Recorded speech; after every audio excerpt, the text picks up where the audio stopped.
Hello प्यारे बच्चों, I hope सब ठीक होंगे। आज हम आपके लिए लेके आए हैं क्लास नंबर 8 चैप्टर नंबर 1 फसलों का उत्पादन व भंडारण पार्ट नंबर 4।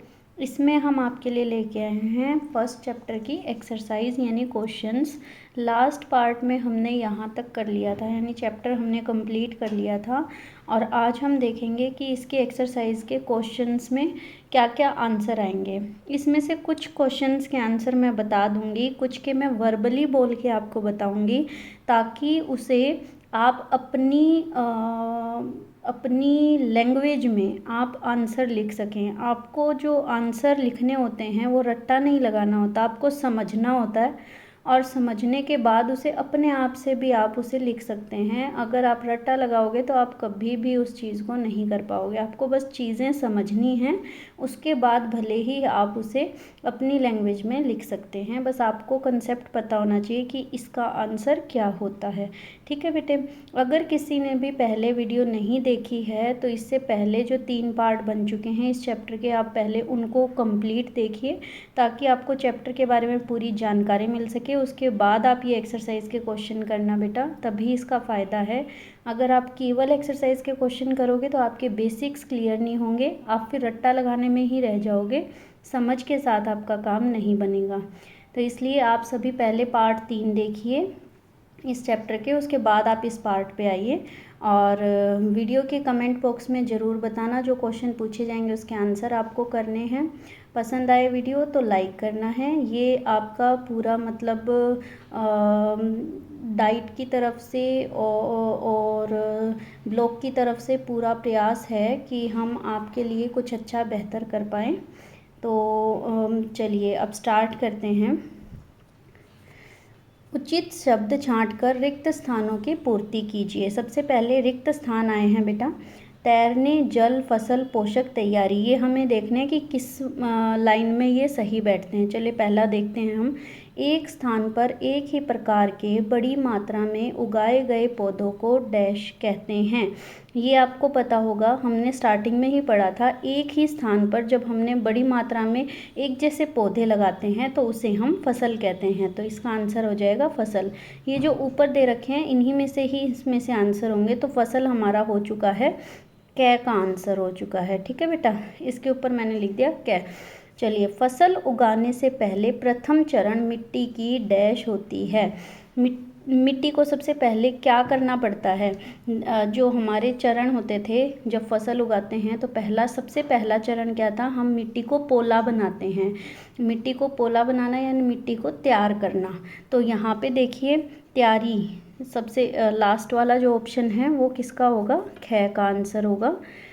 फसल उगाने से पहले प्रथम चरण मिट्टी की तैयारी होती है, ये आंसर आ जाएगा ख का।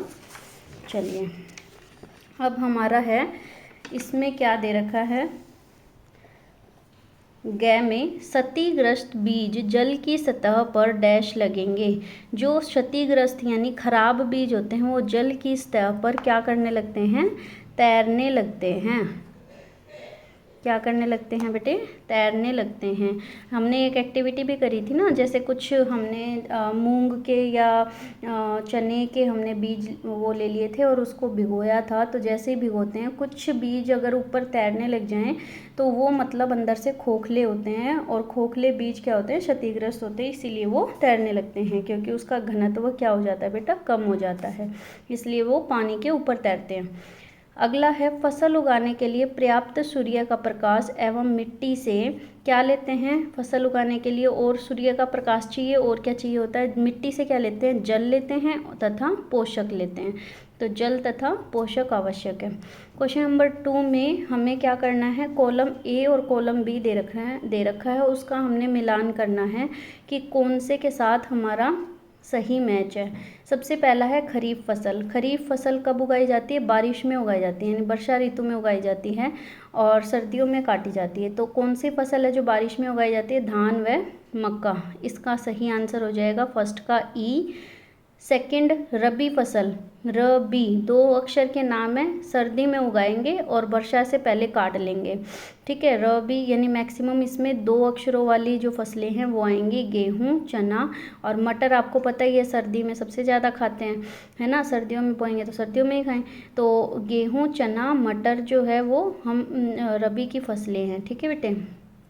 और रासायनिक उर्वरक क्या होगा, यूरिया व सुपर फॉस्फेट जो फैक्ट्रियों में बनती हैं उसे हम बोलते हैं रासायनिक उर्वरक। कार्बनिक खाद क्या होती है, खाद जो होती हैं वो गोबर से, मलमूत्र, पादप अवशेष यानी जो हमारे वो होते हैं गले सड़े पदार्थ उनसे बनाई जाती है, उसे हम बोलते हैं कार्बनिक खाद। अगला थर्ड क्वेश्चन दे रखा है, खरीफ फसल के 2 उदाहरण दो। तो आपने ऊपर भी देखा है, खरीफ फसल के उदाहरण धान व मक्का, रबी फसल के उदाहरण गेहूं व चना। आगे है, निम्न पर अपने शब्दों में एक एक पैराग्राफ लिखिए। तो हमें एक एक पैराग्राफ लिखना है। मैं यहाँ पे आपको बोल के बताऊंगी, जो हम बोल रहे हैं उसे आप अपने शब्दों में कॉपी में लिखिएगा। सबसे पहला है मिट्टी तैयार करना। मिट्टी तैयार करने में हम क्या करते हैं, सबसे पहले फसल उगाने के लिए सबसे पहले है जो मिट्टी होती है उसे पोला करना पड़ता है। और मिट्टी को पोला करने से पहले हम या तो मिट्टी पे थोड़ा बहुत पानी भी छिड़क सकते हैं ताकि मिट्टी जो है वो क्या हो जाए, नरम पड़ जाए। और फिर हम मिट्टी की क्या कर देते हैं, उसको खुदाई कर देते हैं, यानी मिट्टी तैयार करना जिसे बोलते हैं। और ये किसकी हेल्प से किया जाता है, हल की सहायता से भी कर सकते हैं उसे। कौन कौन सी चीज़ों की आवश्यकता होती है, हल से भी कर सकते हैं, और भी बहुत सारी थी जिससे हम ये कर सकते हैं। मैं आपको एग्जांपल बता देती हूँ। देखिए यहाँ, ये देखिए, मिट्टी तैयार करने के लिए मिट्टी को पोला बनाया जाता है। क्यों बनाया जाता है, ताकि जो मिट्टी है वो आसानी से श्वसन कर सके और उसमें जो पौधे की जड़ों तक जो पोषक तत्व है वो आसानी से जा सके। तो इसलिए हमें मिट्टी को पोला बनाना होता है। और केंचुए और सूक्ष्म जीव जो है वो अच्छे से ग्रो कर सकते हैं, अच्छे से वृद्धि कर सकते हैं पोली मिट्टी में, इसलिए हम मिट्टी को क्या बनाते हैं बेटे, पोला बनाते हैं। और इस जो प्रोसेस है उसे क्या बोलते हैं हम, मिट्टी को उलटने पलटने व पोला करने की प्रक्रिया को जुताई करना कहते हैं, जुताई कहलाती है। तो ये आपने लिखना है। और ये हम कैसे कैसे कर सकते हैं ये आपको देने हैं कि एक तो हम हल की सहायता से इसको कर सकते हैं, दूसरा हम कुदाली की हेल्प से कर सकते हैं, और तीसरा हम कल्टीवेटर की सहायता से कर सकते हैं। ये इसके औजार हैं जिससे हम मिट्टी को पोला कर सकते हैं। ठीक है, इसके बाद में अगला जो आपका है क्वेश्चन, इसमें है बुआई करना क्या होता है। बुआई करना क्या होता है, बीज बोना होता है। जैसे ही हमने मिट्टी को क्या कर दिया, मिट्टी को हमने जब पोला कर दिया उसके बाद में हमें समान दूरी पे, समान गहराई में हमें बीज बोने होते हैं। और ये देखना होता है कि जो बीज हम बो रहे हैं वो हेल्दी बीज हैं या नहीं हैं। तो उससे पहले हम बीजों को चेक कर लेंगे कि कौन सा हमारा जो है स्वस्थ बीज है, इससे हमारी फसल भी स्वस्थ होगी। और बुआई करने के लिए हम जो है वो कौन सी इंस्ट्रूमेंट का यूज़ करते हैं। एक कीप के आकार का होता है आपका, जो मैं दिखा देती हूँ दोबारा से, हालांकि हम पढ़ चुके हैं ये सारा, फिर भी दोबारा हम बता देते हैं कि एक तो ये बीज बोने का पारंपरिक तरीका है। ये कीप के आकार का होता है औजार, उसमें हम बीज डालते रहते हैं और अंदर ये चलता रहता है। और दूसरा हमारा होता है सीड ड्रिल। सीड ड्रिल की हेल्प से हम क्या करते हैं, बीजों को बोते हैं। इससे समान दूरी और समान गहराई में बीज जाते हैं। ठीक है बेटे, चलिए अगला क्वेश्चन है आपका, निराई किसे कहते हैं। निराई क्या होता है, जब हम खरपतवार हटाते हैं पौधों से, यानी जब पौधों के साथ अनावश्यक पौधे उग जाते हैं और जिसको हम हटाते हैं, उन अनावश्यक पौधों को खरपतवार कहते हैं। खरपतवार हटाने की जो प्रक्रिया होती है उसे हम निराई करना कहते हैं। और कैसे कैसे हटा सकते हैं हम उसको, या तो हम उसके ऊपर कुछ रसायन छिड़क सकते हैं स्प्रे की हेल्प से, और या फिर हम उसको दरांती की सहायता से हाथ से भी उखाड़ सकते हैं। अगला है आपका थ्रेसिंग। थ्रेसिंग किस में यूज होता है? जब हमारी फसल जो है पक के तैयार हो जाती है तो हम उसको काट लेते हैं। उसके बाद जैसे हमारे गेहूँ या फिर कोई भी हमारा अनाज है उसको भूसे से अलग करने की जो प्रक्रिया होती है उसे थ्रेसिंग कहा जाता है। तो थ्रेशिंग क्या क्या कहेंगे हम? अनाज को भूसे से अलग करने की प्रक्रिया थ्रेसिंग कहलाती है। ठीक है बेटे। अब उसके बारे में आप और भी बता सकते हैं कि थ्रेसिंग के अलावा ये काम जो है वो जिसका एरिया छोटा है खेत का, यानी जिसके छोटे आकार के खेत हैं, वो हाथ से फटक कर भी ये काम कर सकते हैं और उस प्रोसेस को क्या बोलते हैं? विनोइंग बोलते हैं। तो ये दोनों साथ साथ चलते हैं। ठीक है बेटे। स्पष्ट कीजिए कि उर्वरक खाद से किस प्रकार भिन्न है। ये आपका स्पेशल बुक में टेबल बना कर दे रखी है। ये देखिए, ये रही उर्वरक और खाद में डिफरेंस। यही आपको कॉपी में लिखने हैं और आपको समझने हैं। उर्वरक हमारा अकार्बनिक होता है, ये कार्बनिक होता है, प्राकृतिक रूप से प्राप्त किया जा सकता है, ये फैक्ट्री में होता है, ये खेतों में बनाई जा सकती है। इसमें ह्यूमस नहीं होती, इसमें ह्यूमस प्रचुर मात्रा में होती है। इसमें जो है वो अलग अलग टाइप के रसायन होते हैं, लेकिन इसमें जो पोषक तत्व होते हैं वो तुलनात्मक रूप से कम होती है, यानी इसमें होते तो हैं लेकिन इसके कंपैरिजन में कम होते हैं खाद में। ठीक है बेटे। ये हो गए हमारे अंतर।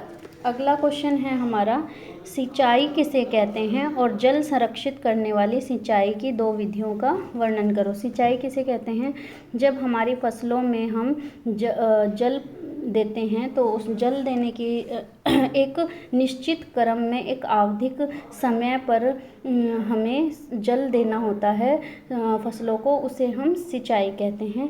और कौन कौन सी विधियां हैं सिंचाई की? एक तो स्प्रिंकल सिस्टम था और एक ड्रिप सिस्टम था।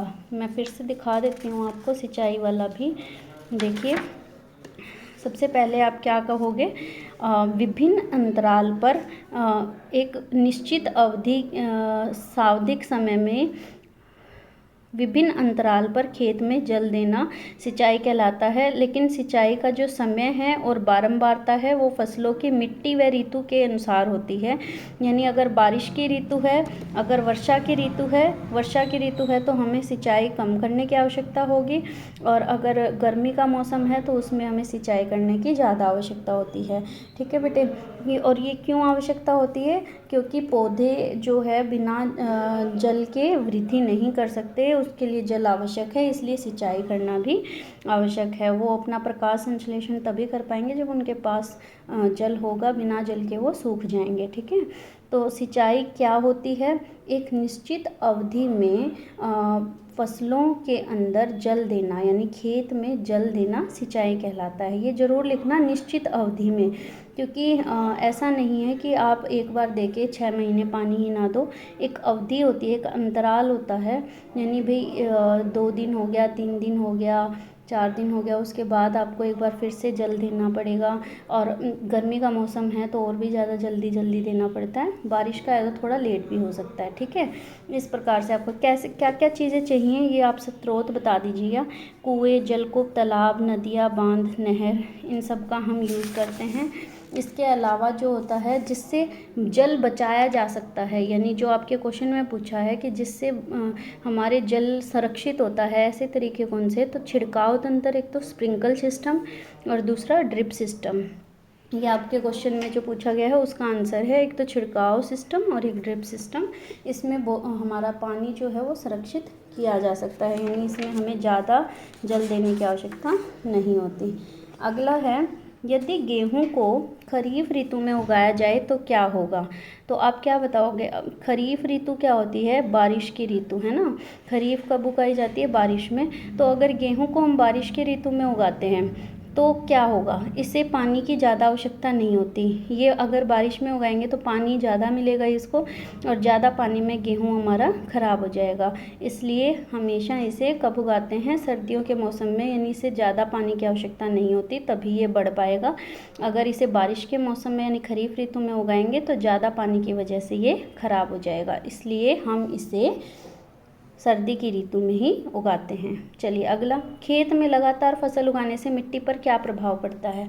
अगर खेत में हम लगातार फसल उगाते रहेंगे तो जो मिट्टी के पोषक तत्व है वो धीरे धीरे कम होते जाएंगे, जिससे हमारी फसलों पर प्रभाव पड़ेगा। फसल जो है हमारी अच्छे से वृद्धि नहीं कर पाएगी, उसके अंदर पोषक तत्वों की कमी हो जाएगी। मिट्टी में पोषक तत्वों की कमी के कारण फसलें हमारे अच्छे से वृद्धि नहीं कर पाएंगी। तो उसके लिए क्या करना पड़ेगा हमें, उसके लिए हमें खाद या उर्वरक का सहायता लेनी पड़ेगी, जिससे मिट्टी की जो पोषक तत्व है वो बनी रहे और जो कमी हुई है मिट्टी के अंदर पोषकों की वो हम पूर्ति कर सकें। अगला है खरपतवार क्या है और हम उनका नियंत्रण कैसे कर सकते हैं, ये हम पहले भी कर चुके हैं। खरपतवार क्या होता है, फसलों के साथ अनावश्यक पौधों का उग जाना खरपतवार कहलाता है और खरपतवार हटाने की विधि को निराई कहते हैं। और हम उसका नियंत्रण कैसे कर सकते हैं, समय समय पर हम उसको हाथ से उखाड़ के फेंक भी सकते हैं, जैसे दराती की सहायता से। और अगर मान लो नहीं तो हम स्प्रे की सहायता से क्या कर सकते हैं, रसायन भी छिड़क सकते हैं जो कीटनाशी होते हैं। वो केवल खरपतवार को ही नुकसान करेगा, यानी उसे हटा देगा, फसलों को नुकसान नहीं देता है। अब अगला क्वेश्चन है, निम्न बॉक्स को सही क्रम में लगाए कि गन्ने की फसल उगाने का रेखा चित्र तैयार हो जाए। तो यहाँ लिख भी रखा है बच्चे ने। सबसे पहले हम मिट्टी तैयार करेंगे यानी 5 नंबर, फिर खेत की जुताई करना, यानी मिट्टी तैयार करने के बाद खेत की जुताई करेंगे। उसके बाद बुआई करना यानी बीज बोना, उसके बाद खाद देना, फिर सिंचाई करना, फिर कटाई करना, और कटाई करने के बाद फिर फसल को कहाँ भेज देना, चीनी मिल में भेज देना। ठीक है बेटा, फिर फसल को चीनी मिल में भेज देना, ये हमारा प्रोसेस रहेगा, ये आप कर लेना। और अगला जो क्वेश्चन है वो एक पहेली की फॉर्म में है, इस बच्चे ने आंसर बना भी रखा है, लेकिन ये काम आपका होमवर्क है, आप खुद से करिएगा। चलिए आज का सेशन आपको समझ आ गया होगा। इसमें मैंने आपको अब की बार सारे लिखे लिखाए आंसर नहीं दिए हैं, कुछ आपको खुद से लिखना आना चाहिए। समझ आ गए होंगे, खुद से लिखने का प्रयास करना। Thank you.